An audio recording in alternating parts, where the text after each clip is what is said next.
Let's go Broncos! We've got some big updates for you today, including some tough news we need to discuss. It's time to talk about the upcoming NFL draft and three names that are on Coach Sean Payton's radar, including former Ravens and Steelers player Patrick Queen. But before we dive into that, if you think Sean Payton is doing an awesome job with the Broncos, hit that like button. And if you're feeling confident, drop a comment like this: Go Broncos! Super Bowl 2025, here we come. I truly believe we've got a shot at it. Now, let's get into the meat of things. The Broncos are facing a real challenge as they prepare for the NFL draft. Holding the 20th overall pick, the team is in a tough spot. There are significant gaps in the running back and tight end positions, both of which Coach Payton has called indispensable to the team's future success. The problem is, by the time the Broncos are up, many of the top players at these positions might already be taken.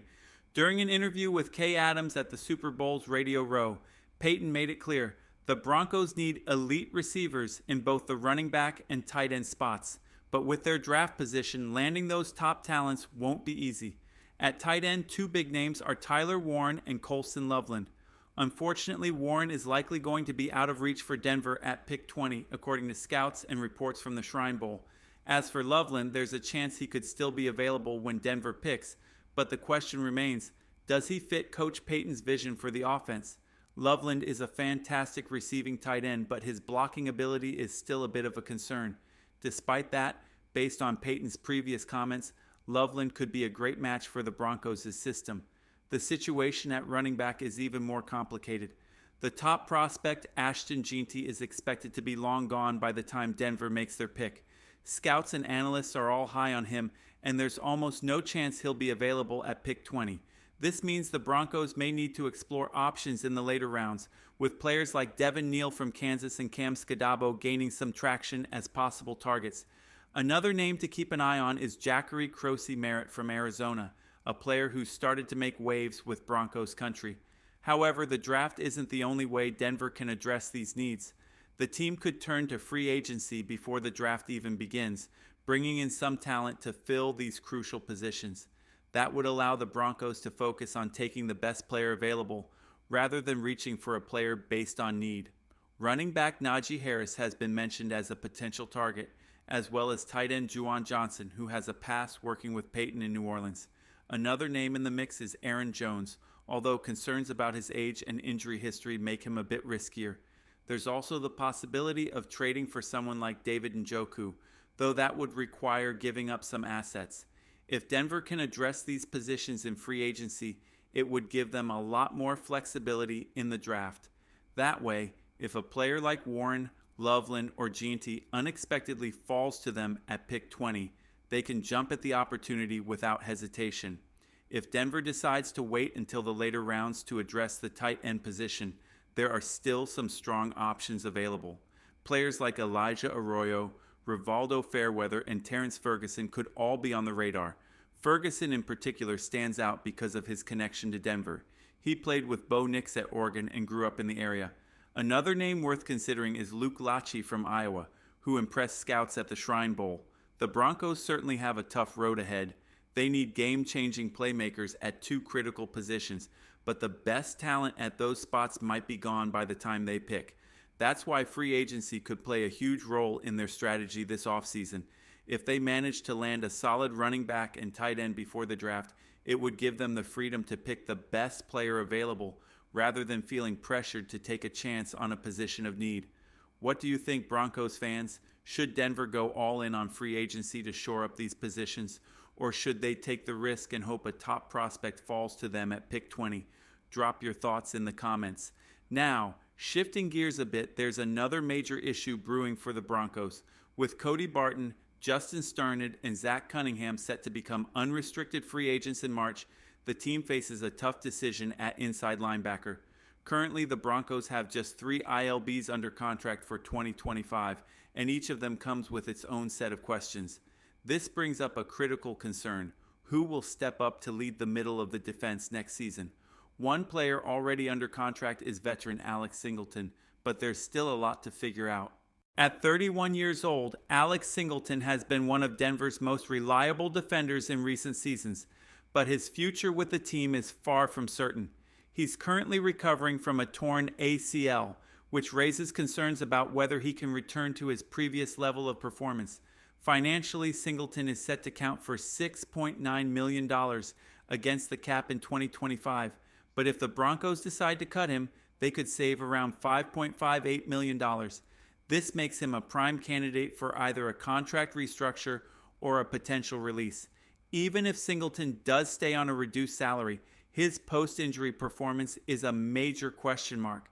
Can he bounce back to his pre-injury form, or will the Broncos need to brace for a significant drop-off?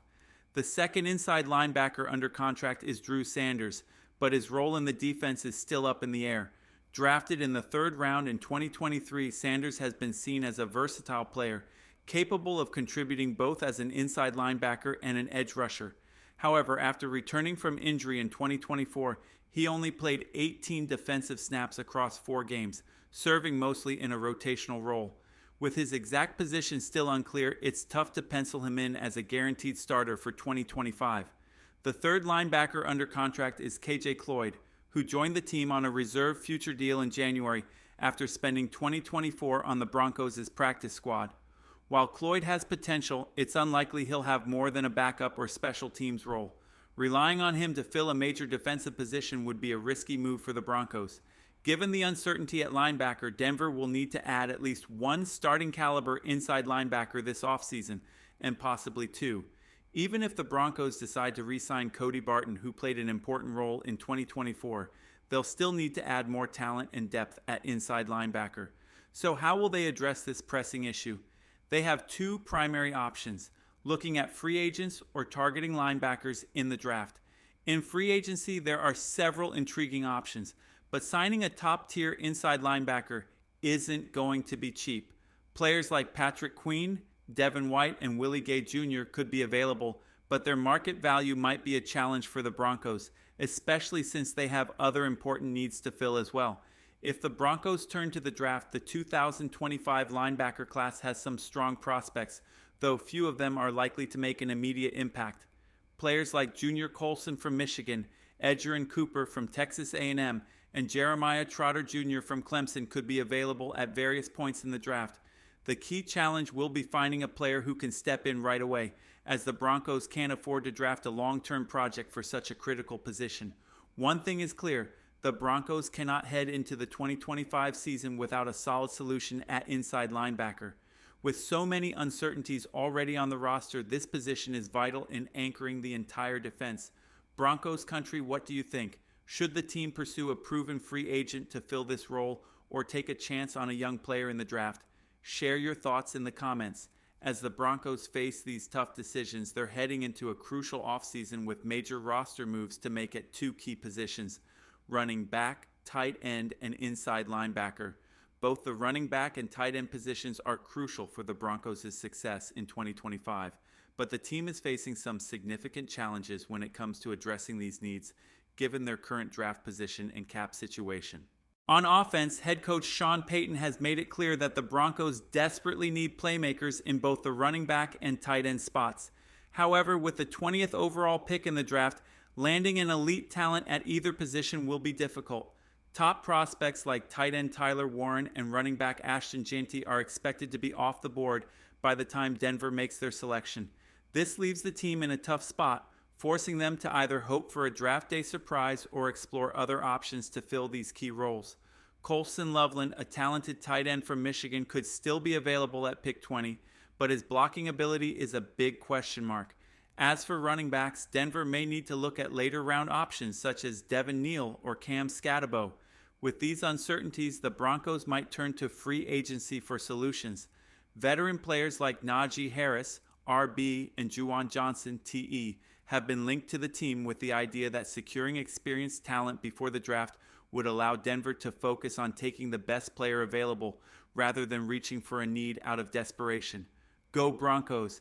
The team's got some tough decisions ahead, but there's still hope that they can fill these crucial spots and build a strong roster for 2025.